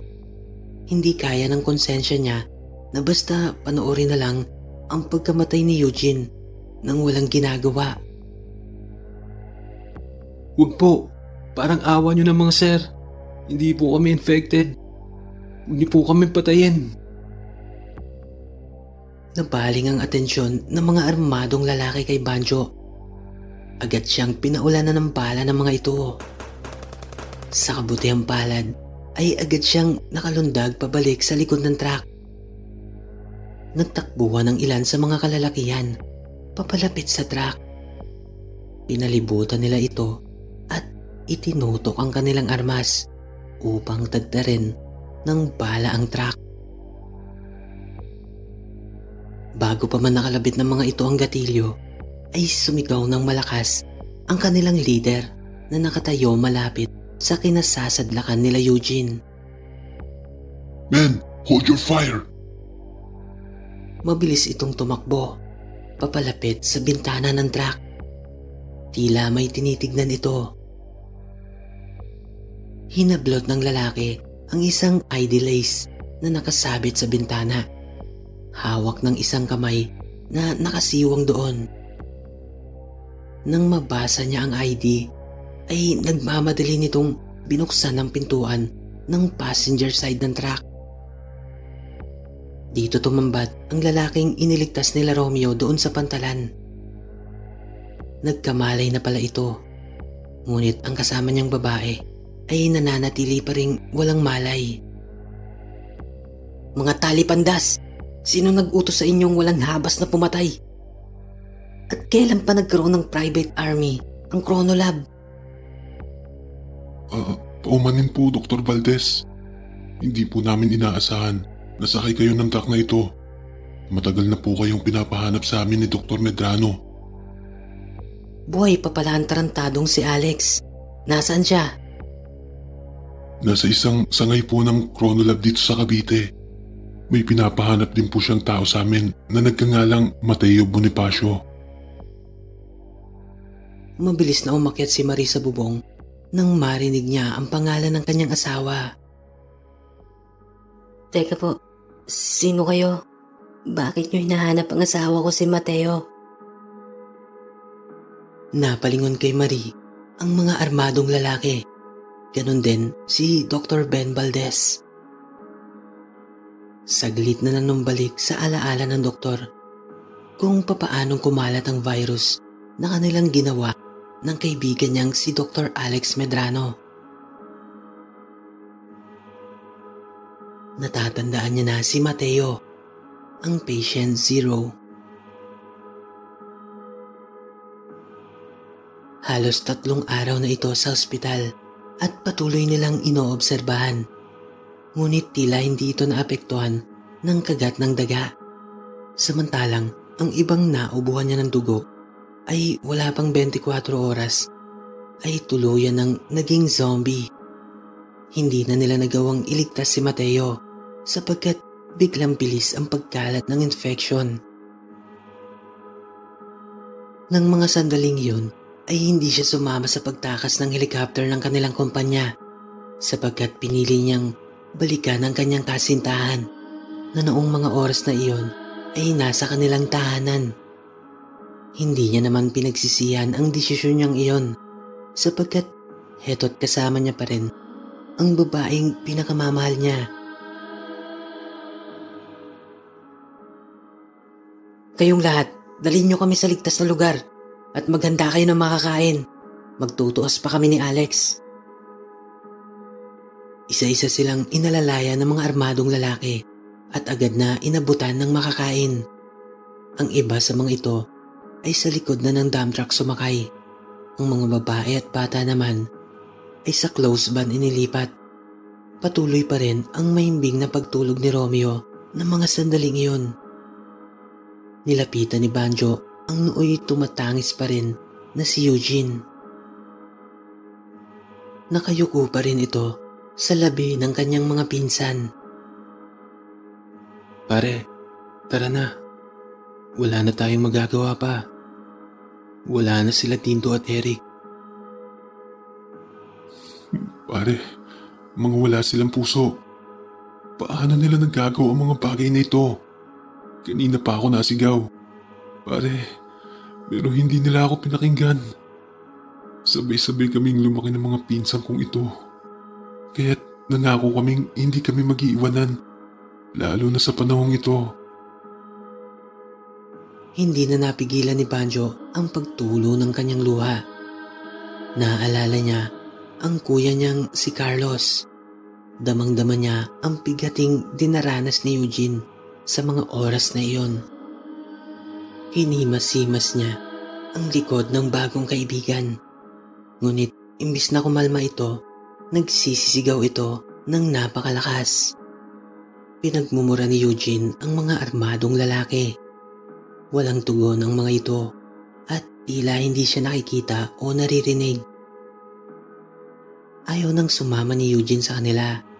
Dahilan na rin sa nag-uumapaw na galit nito sa mga nakapatay sa kanyang mga pinsan. Ngunit pinilit siya ni Banjo at sa bandang huli ay napangiti na lamang ito at nagkusang sumama na sa kanila. Halos isang oras din bago nila narating ang isang gusali sa Cavite Technopark. Selyado ang paligid ng gusali. May 5 gate na kailangan daanan bago pa man makarating sa mismong gusali. Animoy pinasadya ang lugar na iyon upang hindi makapasok ang mga zombie. Nang makababa sila ng sasakyan ay idiniretso sila ng mga private army sa isang malawak na silid. Ngunit bago pa man nila narating yun, ay nadaanan nila ang isang facility. May kulungan ito at nakapiit doon ang iilang zombie na animoy pinag-aaralan ng mga scientist.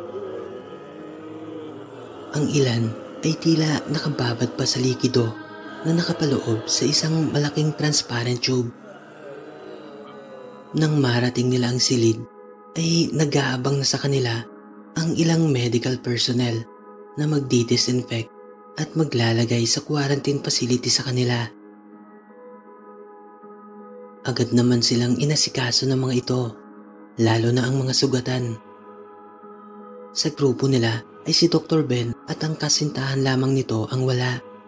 Malamang ay may espesyal na silid para sa kanila, kaya't hindi nila ito kasama.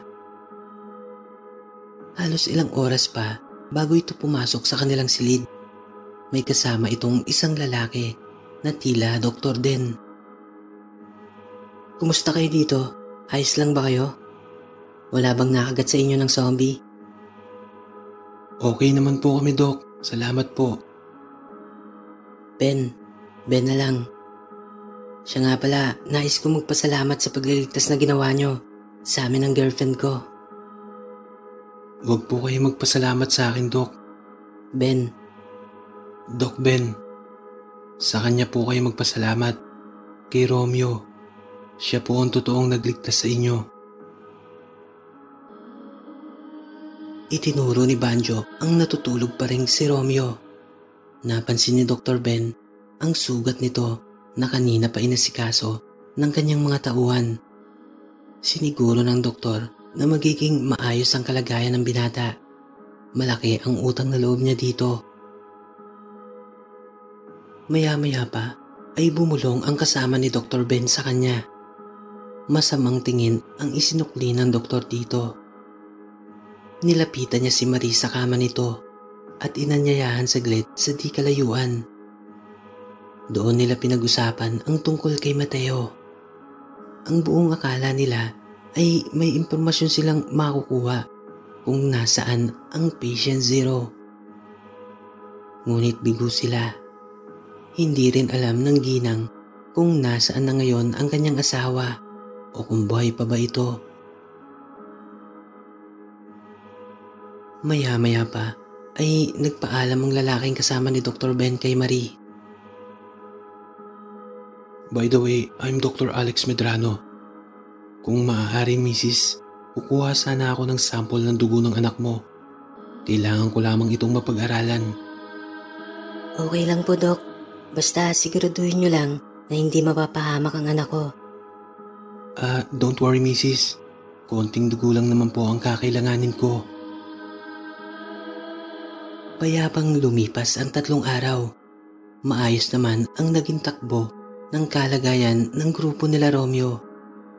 Halos gumaling na rin ang tinamo niyang sugat.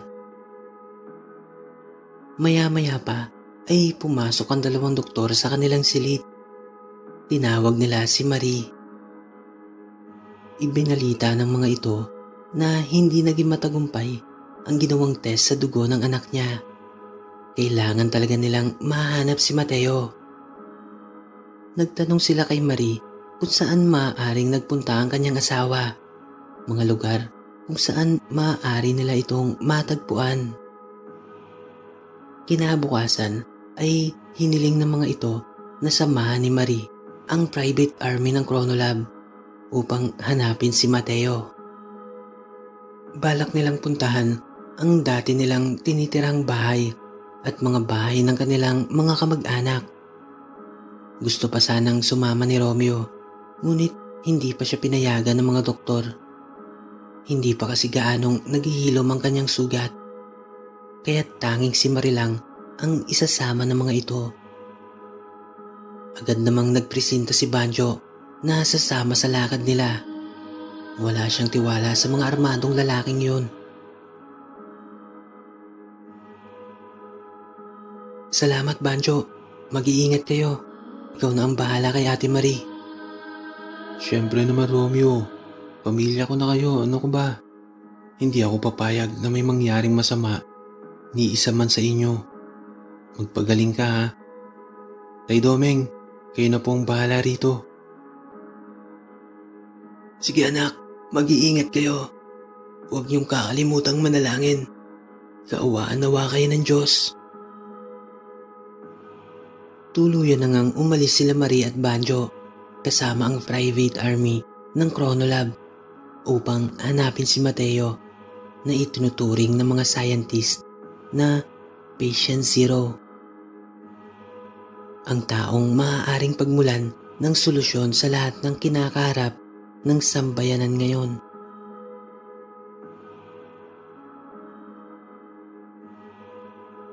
Samantala, habang nasa isang sulok ay paika-ikang nilapitan ni Romeo si Eugene. Nais malaman ng binata kung okay na ba ang bago nilang kaibigan. Alam niya na kailangan ito na makakausap, lalo na sa panahong ito nakamamatay pa lamang ng kanyang mga pinsan. Nakatulala ito na tila malalim ang iniisip. Pare, kumusta? Okay ka na ba? Pre. Ikaw pala, Romeo. Kumusta nga pala yung sugat mo? Masakit pa ba? Huwag mo na akong alalahanin, pre. Okay na ako. Ikaw nga tong inaalala ko eh. Okay lang naman ako eh. Pare, alam ko yung pinagdadaanan mo. Ikinalulungkot ko ang sinapit ng mga pinsan mo. Nandito lang kami kung kailangan mo ng karamay. Ayun ba? Wala na yun. Pinatay na nila ang mga pinsan ko eh. May magagawa pa ba ako para ibalik ang buhay nila? Kung pwede lang ipalit ang buhay ng mga tarantadong yun eh, ginawa ko na. Sige pre, ilabas mo lang sa akin lahat ng sama ng loob mo. Handa akong makinig. Salamat Romeo, pero okay na ako. Ikaw magpahinga. Pagaling ka. Sige pre, punta muna ako ng CR.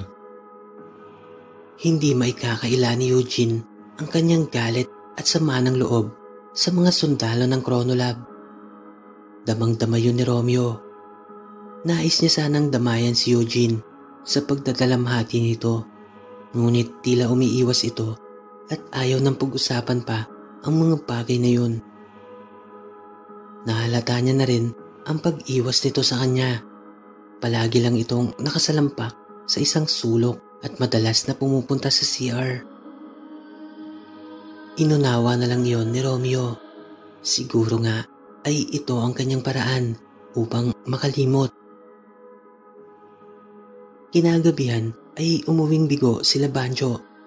Hindi nila natagpuan si Mateo. Hindi na maiwasang maluha ni Marie at ng kanyang anak. Unti-unti na silang nawawala ng pag-asa na matatagpuan pa nila ang kanilang padre de pamilya.